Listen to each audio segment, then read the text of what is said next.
Македонија се обедини за Кочани. Во Скопје, Тетово, Велес, Крива Паланка, Струга и Битола се одржаа хуманитарни трки со цел да се соберат средства за погодените од трагедијата во Кочанската дискотека, а со денешниот настан се одбележа и Денот на Европа. Лошото време не ги спречи рекреативците да земат учество на трките од 5 и 10 километри, кои во Скопје започнаа на средно водно.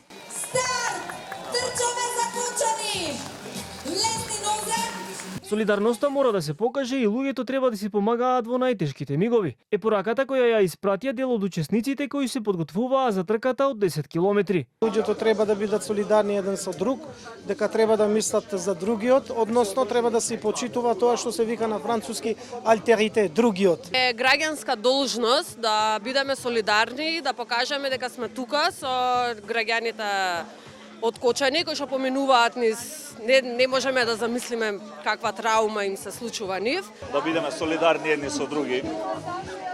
Да не летаме само по пари и по некој си таков живот. Еден од најдобрите начини за обединување и испраќање на силни пораки е токму спортот, велат организаторите. На настанот присуствуваше и евроамбасадорот Рокас. Тој кажа дека трагедијата во Кочани нема да се заборави и повика на поддршка за семејствата на настраданите.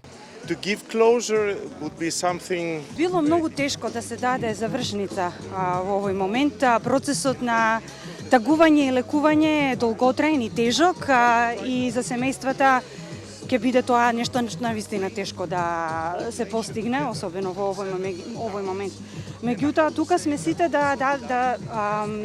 во еден обид да испратиме силна порака на солидарност и одзивот беше навистина голем во сите 7 градови. Половина час по стартот пристигнаа и првите учесници кои ја завршија трката. Честитки!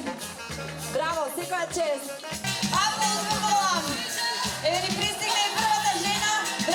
Велат со мислите биле со Кочани и семејствата на настраданите и повредените во пожарот. Едноставно трката издржав премногу лесно, со мислите ми беа насочени кон нив. Голема беше мотивацијата да се помогне колку што може на овие семејства. Средствата собрани преку котизациите ќе бидат уплатени на Црвен крст на Македонија и ќе бидат насочени кон поддршка на заедницата во Кочани.